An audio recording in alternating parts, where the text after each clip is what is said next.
오늘 말씀은 다윗의 마지막 말이라고 하는 그러한 제목이 붙어 있습니다. 이후에는 23장에는 또 다윗의 용사들에 대한 얘기가 나오죠. 다윗이 어떤 용사들이 있었는지, 그들이 어떤 일을 했는지 굉장히 아름다운 이야기들이 담겨져 있는데, 그 전에 먼저 23장에는 다윗의 마지막 노래, 마지막 말이라는 제목의 글이 담겨져 있습니다.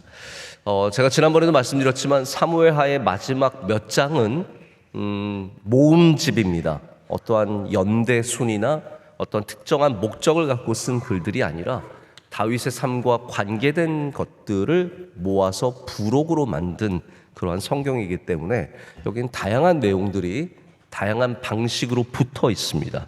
저는 이 마지막 다윗의 말이라고 하는 이 부분에서 다윗이 갖고 있는 신앙의 어떤 가장 기본이 되는 그런 정체성들을 발견하게 됩니다. 다윗은 특별히 믿음이 삶과 아주 가깝게 연결되어 있는 사람이었습니다. 교회에 나오는 것과 교회 밖의 삶이 완전히 다르면 여러분이 그것을 가깝게 만드시는 반드시 노력을 하셔야 합니다. 교회 안의 언어와 내가 밖에서 하는 언어가 다르다든지, 내가 가족에게 쓰는 언어와 교회 안에서 쓰는 언어가 다르고, 나랑 가장 가까운 사람에게 쓰는 언어와 가장 먼 사람에게 쓰는 언어가 너무 다른 것은 적절하지 않습니다. 그것은 거짓된 삶이 될 가능성이 크기 때문이죠. 다윗은 그것이 가까운 사람이었습니다. 제가 예전에도 한번 이 제목으로 설교를 한 적도 있는데, 프랑스의 판화 작가죠, 르오라고 하는 사람이 있습니다. 르오가 하는 사람의 그분이 이제 성경의 내용들을 판화로 참 많이 그림을 그렸는데, 이분의 작품 중에 아주 유명한, 여러분 들으시면 다 알만한 작품이 있습니다. 제목이 뭐냐면 의인은 향나무 같아서 자신을 찍는 도끼에 향을 묻힌다 라는 제목의 판화입니다. 의인은 향나무 같아서 자기를 찍는 도끼에도 자기의 향을 묻힌다. 적이 와서 자기를 찍을 때에도 이 사람의 믿음이 묻어나는 것이고, 이 사람의 삶이 거기에 묻어나는 것이죠. 그래서 다윗의 모든 삶 속에 그의 믿음이 묻어나는 것을 보게 됩니다. 여러분의 삶에도 여러분의 믿음이 묻어나시길 축복합니다.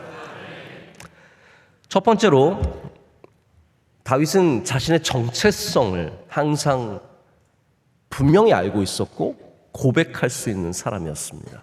자, 여러분의 정체성은 무엇입니까? 여러분의 정체성이 그리스도인이 되어야 합니다. 하나님의 자녀가 되어야 합니다. 어디 가서든지 이 정체성이 바뀌어서는 안 됩니다. 아프리카에 가도 그리스도인으로 살아야 하고, 여행 중에도 그리스도인이 되어야, 출장 중에도 그리스도인이 되어야 합니다. 제가 얘기를 들어보면 통계적으로 봤을 때 남자들이 출장 중에 죄를 짓는 경우가 굉장히 많대요. 왜냐하면 내가 아닌 사람이 될 수 있는 기회이기 때문입니다. 먼 곳에 가서, 전혀 모르는 곳에 가서 다른 사람들 사이에서 나의 정체성을 버리고 다른 사람처럼 살아가게 되는 것, 그리고 나서 괜찮다고 생각하는 것, 이거는 큰 하나님 앞에 죄죠. 우리는 몰라도, 사람들은 몰라도 하나님은 다 알고 계시지 않겠습니까? 이 정체성이라는 것은 어디에 가서도 변화되지 않는 것을 말하는데, 오늘 다윗이 자기를 이렇게 소개합니다. 이새의 아들 다윗이 말하며 높이 세워진 자, 야곱의 하나님께로부터 기름 부음 받은 자, 이스라엘의 노래 잘하는 자가 말하노라. 아멘. 우리가 자기를 소개해야 될 때가 있습니다. 제가 미국 목회자들이 자기를 소개할 때 들어보면 뭐라고 소개하냐면, 내 아내, 어느 누구누구의 남편, 누구누구의 아버지, 저는 제임스 폴 목사입니다, 이런 식으로 자기를 소개할 때가 있습니다. 요즘 사람들이 이게 좀 트렌드인 것 같아요. 어떤 누구의 남편, 누구의 아내, 누구의 아버지, 누구의 어머니. 근데 여러분, 예전 사람들은 어떻게 소개했습니까? 자기를 과거로부터의 정체성을 갖고 소개하죠. 그래서 다윗도 오늘 이새의 아들, 나의 아버지, 내가 어디서 왔는지, 누구에게서 왔는지 이것부터 소개를 하는 겁니다. 여러분은 어디에서 왔습니까? 누구에게서 왔습니까? 거기에 다 우리의 정체성이 묻어 있습니다. 이새의 아들이라고 말하면서 높이 세워진 자, 야곱의 하나님께로부터 기름 부음 받은 자, 이스라엘의 노래 잘하는 자, 이 모든 것이 무엇을 말합니까? 겸손한 정체성을 말합니다. 다윗이 높은 사람이죠. 귀한 사람입니다. 나라의 왕입니다. 그러나 자신은 아무것도 아닌 가정 출신에 내가 나의 힘으로 왕이 된 것이 아니라 오직 하나님께서 나라에게 기름 부어 주셨기 때문에 높이 세워진 자가 되었다라는 것. 나는 아무것도 아니라는 겁니다. 내가 왕이 된 것이 내가 능력 있고 내가 똑똑하고 내가 집안이 좋아서가 아니라 오직 하나님께서 나를 택하셨기 때문에, 할렐루야, 하나님이 나를 불러주셨고 하나님이 택하여 주지 않으셨다면 나는 아무것도 아니라는 거죠. 여러분, 우리는 우리의 출신을 좀 좋게 만들려고 하고 싶은 마음이 있습니다. 나 거기 아니라 거기라고. 명일동, 여러분, 저 명일동 살아요 이렇게 가서 얘기하세요? 아니면 저는 요리조리 말해가지고 좀 더 괜찮은 동네처럼 표현을 하십니까? 그럼 우리가 아무것도 아니라는 거, 이게 참 사실은 귀한 겁니다. 이새의 집안이 우리가 알기로는 이제 예수님 집안이지 않습니까? 그러니까 우리는 이게 아무 문제 없어요. 이새의 집안이라는 것이 별로 나빠 보이지도 않고 오히려 괜찮아 보입니다. 그러나 이건 나중 얘기죠. 우리는 그렇게 받아들일 수 있지만 다윗의 때에 내가 이새의 집안이라는 것은 한마디로 말해서 난 작은 동네 베들레헴 출신 아무것도 아닌 사람이라는 거예요. 누가 이새를 알아요? 아무도 이새를 모르고, 이새의 증조부인가요? 올라가면 갈수록 이거 다 섞인 집안입니다. 보아스의 아내가 누구예요? 룻 아닙니까? 룻은 모압 여인입니다. 보아스의 어머니는 누구예요? 라합이잖아요. 이게 집안이 뭐 대단한 집안이 아니에요. 다 섞여 있는 집안이고 별거 아닌 집안인데, 나는 거기 작은 동네 베들레헴 출신 이새의 집안인데 내가 복되게 된 것은 오직 하나님 때문이라는 거예요. 하나님께서 나를 부르셔서 나에게 기름 부어 주셨기 때문에 내가 높아졌다라는 겁니다. 이스라엘의 노래 잘하는 자가 내가 노래는 내가 잘하지, 이게 아닙니다. 내가 이스라엘의 대한민국의 성시경이야 이렇게 말하는 게 아니라, 지금 다윗이 말하는 것은 내가 찬양하는 사람입니다. 난 예배를 기뻐하는 사람입니다. 할렐루야, 이 말이에요. 나는 정말 하나님 찬양하고 하나님 기뻐하고 내가 갖고 있는 능력은 그것밖에 없습니다. 여러분, 여러분의 가장 뛰어난 능력이 예배의 능력이 되시길 축복합니다. 나 다른 건 몰라도 예배는 잘 드려. 나 다른 건 몰라도 기도는 열심히 해. 내가 하나님 섬길 게 아무것도 없지만, 능력도 없고 아무것도 없지만 나는 찬양대 열심히 서. 할렐루야. 이게 여러분 얼마나 귀한 고백입니까? 이게 우리의 정체성이 될 때 우리가 복된 사람이 되는 겁니다. 내 정체성이 내가 무슨 차를 타고, 여러분 차 좋은 거 타는 게 어떻게 여러분의 정체성입니까? 나의 집이 몇 평이고 내가 무슨 대학을 나왔고 내가 얼마나 돈을 잘 보고, 이게 여러분의 정체성이 아니라 하나님의 자녀됨이 우리의 정체성이 되어야 하고, 내가 복을 받은 모든 것이 하나님의 은혜임을 고백할 수 있어야 하며, 우리가 평생에 이 마음을 갖고 살아야 할 줄로 믿습니다. 하나님께서 주신 모든 것이 당연하다고 말하는 게 아닙니다. 다윗은 그것을 기적처럼 여기고 살았습니다. 이게 기적이구나. 내가 부름받은 게 기적이고. 원로 목사님 늘 그런 말씀하지 않으세요? 내가 영양 산골에서 태어났어. 아무것도 아닌 내가 여기에 서 있는 것이 기적이라는 것. 그것이 원로 목사님의 정체성의 고백이고 우리의 또한 고백이 되어야 할 줄로 믿습니다. 이게 한 세대만 바뀌어도요, 당연한 줄 알고 살아갑니다. 우리가 좋은 집에서 따뜻한 밥 먹고 좋은 이불 덮고 편안하게 자고, 이런 모든 것이 너무나 당연하게 여기는데, 하나님, 여러분의 자녀들에게도 우리가 편하게 살고 잘 먹고 잘 사는 것이 얼마나 놀라운 기적임을, 하나님의 은혜임을 가르쳐 줘야 합니다. 그래야 우리가 늘 배고픈 마음으로, 감사한 마음으로 하나님께 영광을 돌리며 살게 되기 때문입니다. 여러분, 세대가 바뀔수록 앞으로 이제 그 이야기가 나옵니다. 5절에 가면 자기 집 얘기가 나와요. 다윗의 마음이 무엇입니까? 나 혼자 복받고 끝나는 것이 아니라 우리의 집이 항상 하나님과 언약 관계에 있기를 원하는 거죠. 나만 내 세대에서 믿음이 끊기는 것이 아니라 믿음이 이어져 가야 합니다. 여기 앉아있는 우리 유치원 학생들, 유치부들, 정말 저는 이 아이들에게도 우리 소년부, 유년부 다 믿음이 꼭 이어져 가기를 축복합니다. 그래서 저는 개인적으로 이게 좀 아이러니한데요. 장로님 자녀들이 믿음 생활 잘하면 그렇게 고마울 수가 없어요. 장로님 자녀들 중에 뭐 꼭 우리 교회가 아니어도 괜찮습니다. 정말 믿음 생활 잘하고 하나님 경외하는 그런 자녀들이 있을 때 너무너무 반가운 거예요. 목사님 자녀, 우리 교회 안에도 집사님, 뭐 권사님, 장로님 중에 목회자 자녀들이 꽤 있으십니다. 믿음 생활 잘하는 교인들 중에 부모님이 목사님이라 그러면 너무너무 이게 이상하지만 기특한 거예요. 왜냐하면 그게 쉽지 않아요. 목회자 자녀가 하나님 경외하는 것이 의외로 어렵습니다. 저는 그래서 요즘 기도 많이 합니다. 하나님, 뭐 제가 바라기는 저희 아이들 뭐 첫째도 목사 되기를 원하는 마음도 있고 자기도 하겠다 그러는데 그거는 가봐야 하는 거예요. 가봐야.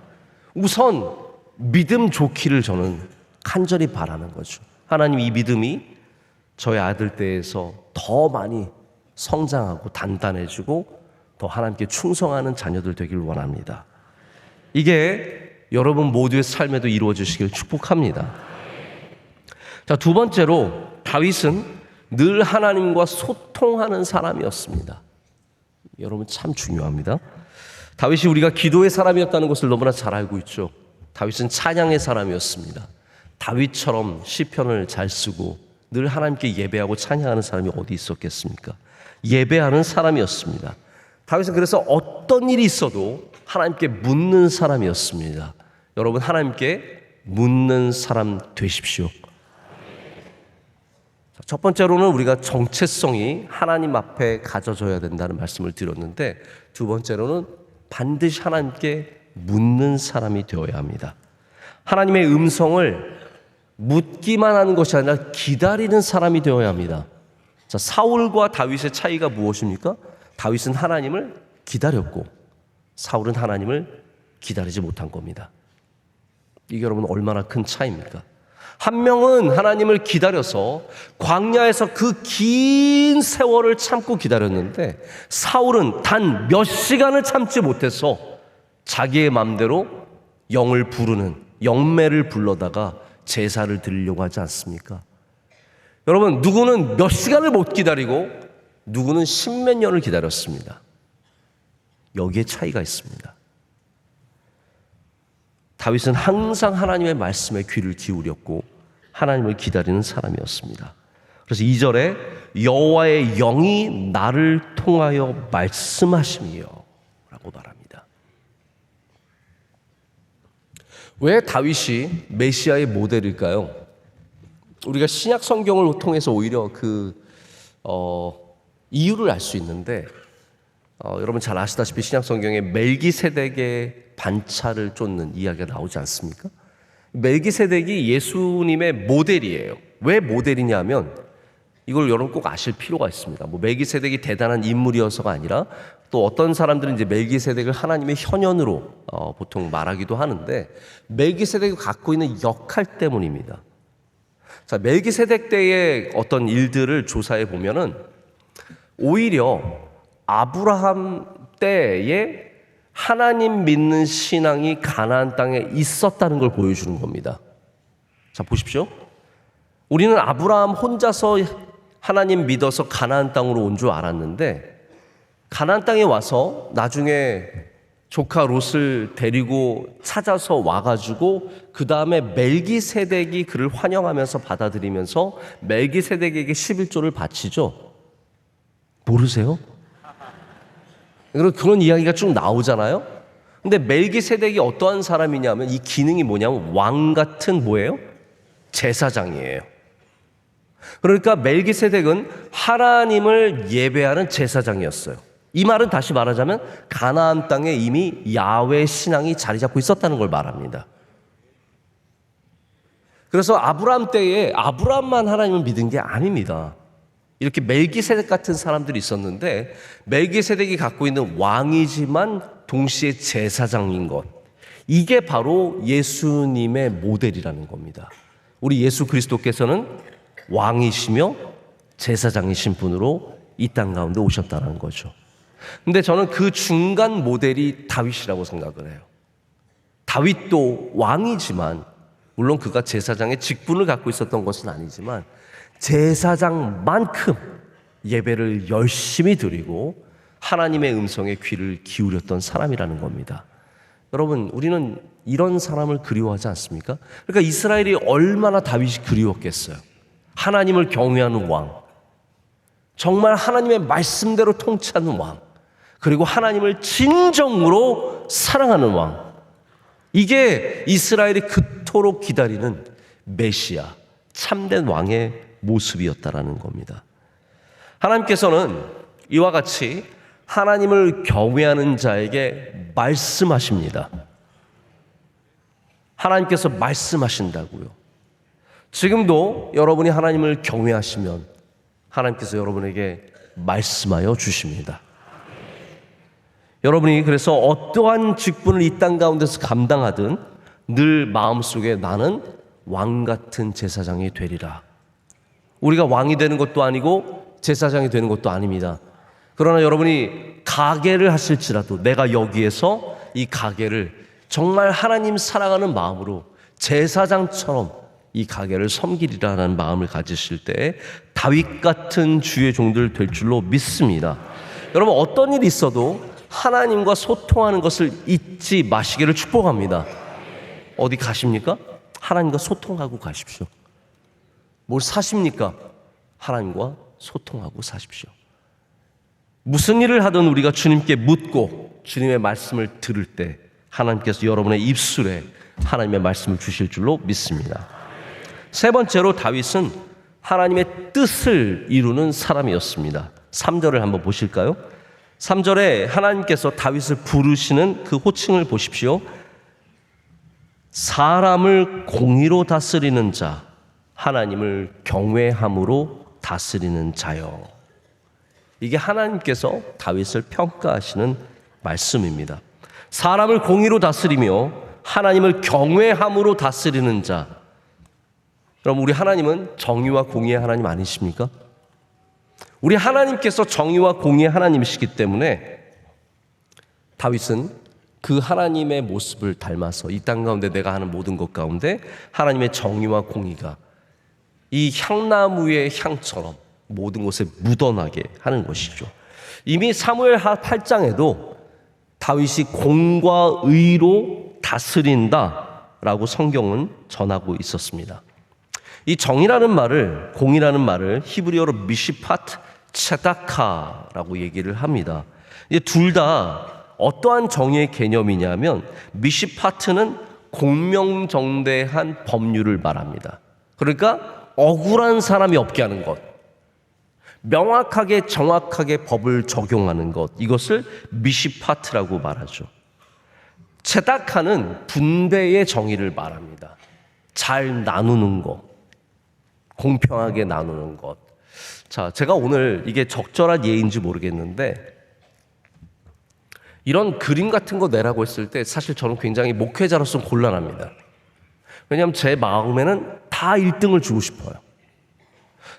제가 봤을 때 어떤 아이가 낸 그림을 봤는데 이거는 왜 냈지? 라는 생각이 든 게 있었어요. 이거는 그림이라고 볼 수 없어요. 걔는 그림이라고 그렸는지 모르겠는데 일반적으로는 그걸 그림이라고 부르지 않고 우리는 낙서라고 부릅니다. 근데 제 마음에는 너무 예쁜 거예요. 그리고 단 한 명도 여기에 뭐 1, 2, 3등에 밀려나고 저는, 그리고 사실 여러분 그림이라는 것도 그렇습니다. 그림에 무슨 1, 2, 3등이 있어요. 다 잘 그린 것이. 안 그래요? 오늘 1등 취소할까요? 네. 왜냐하면 뭐로 1등을 주는 거예요? 기술로 주는 거예요? 아니면 뭐로 주는 거예요? 그렇기 때문에 저는 사실 이런 거 할 때마다 그냥 다 1등 주고 싶은 마음이 있습니다. 그런데 그게 정의롭진 않아요. 왜냐하면 누군가는 이 그림을 진짜 열심히 그렸거든요. 생각해 보세요. 공부해야 되는 시간에, 게임해야 되는 시간에 이걸 그린 거예요, 열심히. 그러면 1등을 줘야 그게 공명정대한 미시파트가 되는 겁니다. 억울한 사람이 없게.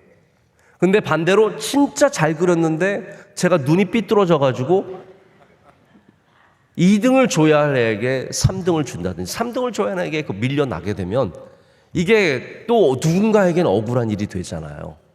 그래서 이것이 절대로 쉬운 일이 아닙니다. 제 마음 같아서는 다 1등 주고 싶지만 그게 정의가 아니고 또 1, 2, 3등을 뽑다 보면 그 가운데 정의가 제대로 이루어지지 않을 때가 있어요. 그래서 여러분 이 정의로 다스린다는 것이 진짜 기도 많이 해야 되고 신뢰를 쌓아야 되는 일들입니다. 저는 여러분의 삶 가운데 오늘 하나님 주신 말씀처럼 여러분이 하는 모든 일들 가운데 미시파트와 체다카가 있으시길 축복합니다. 하는 일들이 복된 거예요. 사람들이 봤을 때 저 사람 일 잘한다. 왜냐하면 억울하지 않고 답답하지 않고. 저는 사실 목회자로서 그런 부분에 많이 부족합니다. 저를 위해서 기도해 주시길 부탁드립니다. 제가 하는 일들이 하나님 보시기에도 올바르고 여러분 보시기에도 올바르고 그리고 또한 하나님을 경외하는 마음으로 할 때 모든 일들이 하나님이 기뻐하시는 일들이 될 줄로 믿습니다. 다윗이 하나님을 두려워하며 경외하며 통치했기 때문에 한마디로 그는 지혜로운 통치자였습니다. 하나님을 두려워하는 사람이 지혜로운 사람입니다. 여러분 지혜를 원하십니까? 오늘 더 하나님을 경외하시길 축복합니다. 내가 지혜롭게 해야 되는데 하나님을 경외하는 마음으로 하나님의 말씀을 통해서 우리가 일할 때 거기에 참된 지혜가 있고 그리고 우리의 권력을 남용하지 않게 됩니다. 우리 성경에 마지막 말을 남긴 사람들이 의외로 많지 않습니다. 여러분 아시죠? 마지막 말, 나의 마지막 말이다 이러면서 남긴 사람들이 창세기에는 좀 나오지만 그 외에는 많이 나오지 않습니다. 그런데 마지막 날을 남긴 사람들이 누구냐면 대표적으로는 사무엘과 오늘 말씀에 나오는 다윗과 신약 성경에 가면 바울입니다. 이 사람들이 그래도 마지막 말을 남긴 사람들입니다. 바울의 마지막 말은 물론 서신서에도 남아 있겠지만 저는 사도행전에 있는 에베소 교회 장로들에게 전하는 말이라고 생각을 하는데 그 말의 공통점이 뭐냐면요. 세 명 다 정의롭게 일했다는 거예요. 이거 참 주목해 볼 만한 일입니다. 이 세 명 모두가 정의롭게 일했습니다. 그들이 말하는 것의 공통점이 뭐냐면 내가 누군가에게 부당한 이익을 취하지 않았고 남의 것을 뺏지 않았고 돈을 사랑하지 않았고 이 말들이 꼭 나옵니다. 여러분 무슨 일을 하시든지 사무엘과 다윗과 바울의 길을 따라가시길 축복합니다. 우리가 정말로 피해야 하는 일 중에 하나가 뭐냐면 남의 것을 뺏는 것입니다. 하나님께서 기뻐하시지 않으십니다. 그래서 아합과 이세벨이 나봇의 포도원을 빼앗으려고 했을 때 하나님께서 그들을 버리시는 겁니다. 권력은 그러라고 준 게 아니에요. 힘이라는 것이 그러라고 있는 것이 아닙니다. 모든 힘 가진 사람은 남의 것을 귀하게 여기고 보호해 줘야 합니다. 힘 가졌을 때 남의 것을 빼앗아 오는 것이 가장 최악의 일이고 하나님께서 가장 싫어하시는 일들 중에 하나입니다. 그래서 사무엘과 다윗과 바울이 다 하나님께 끝까지 쓰임받은 것이 뭐냐? 남의 것을 탐하지 않았어요. 끝까지 정의롭게 하나님 두려워하는 마음으로 이 일을 감당했다는 겁니다. 여러분도 다 우리 모두가 주님 부르시는 그날에 하나님 제가 이 땅에서 하나님을 경외하는 마음으로 살았습니다. 남의 것을 탐하지 않았습니다. 남의 것을 빼앗지 않았습니다. 이런 고백을 할 수 있는 은혜가 있으시길 축복합니다.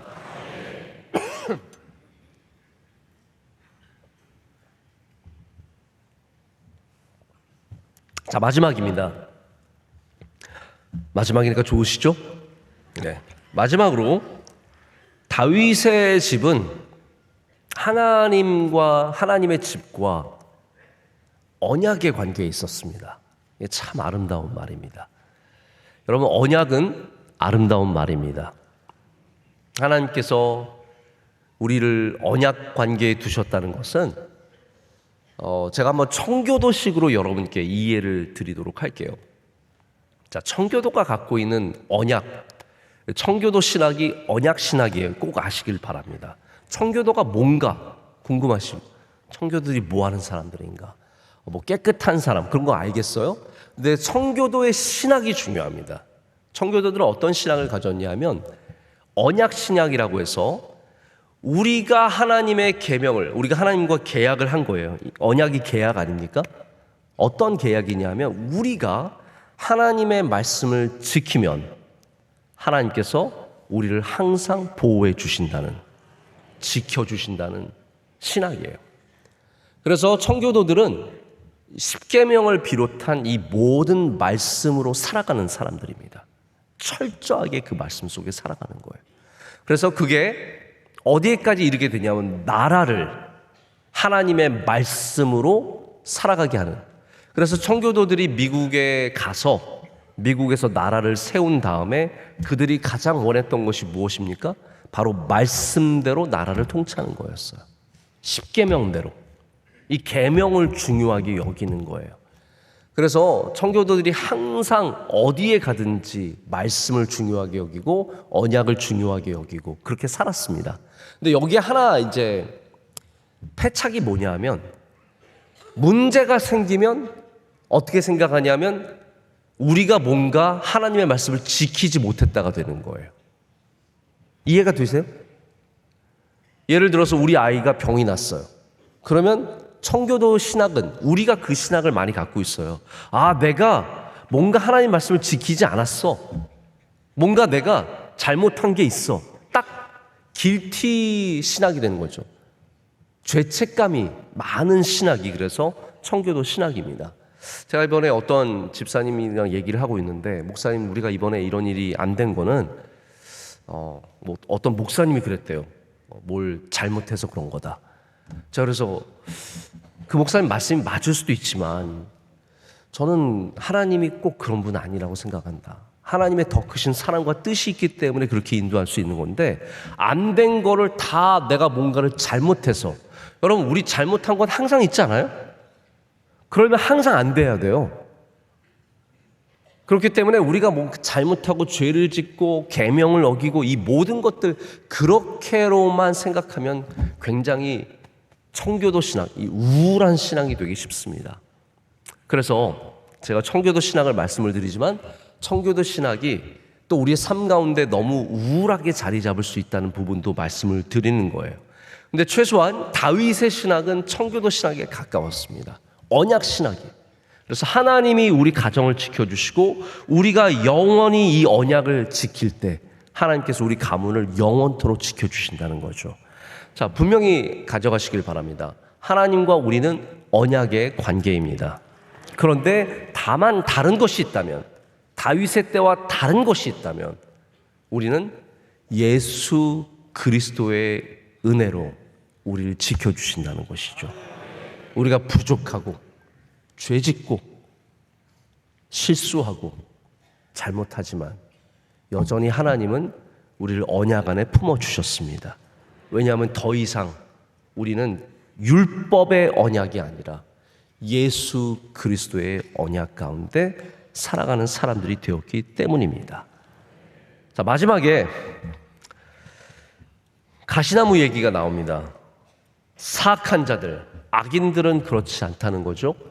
악인들은 다 가시나무 같아서 모아져서 결국은 불태워질 것이다. 불태워질 것이다. 자, 제가 결론을 맺습니다. 다윗이 의외로 단순한 사람입니다. 제가 요 몇 주간 여러분께 주일날 전해드린 말씀이 다 단순함에 있습니다. 단순한 믿음, 단순한 삶. 기억나십니까? 네, 단순한 삶. 염려하지 말고 단순하게. 다윗의 믿음이 단순했습니다. 내가 하나님 사랑하면 하나님 복 주시고, 내가 하나님 떠나면 다 가시나무처럼 불태워지는 악인이 될 뿐이라는 것. 여러분, 너무 복잡하게 생각하지 마십시오. 다윗처럼 생각하시길 축복합니다. 우리 영원토록 하나님 사랑하고 하나님 말씀 지키고 하나님 곁에 거하는 주의 백성들, 주의 가정들 되기를 간절히 소망합니다. 다윗은 자신의 자녀들까지도, 자손들까지도 그 믿음으로 살기를 원했고, 그렇지 않으면 다 가시나무 같은 쓸데없어서, 이게 철로 잡든지, 가시나무를 누가 손으로 잡습니까? 철로 잡는다는, 다 이거 전부 다 그냥 이렇게 친다는 거죠.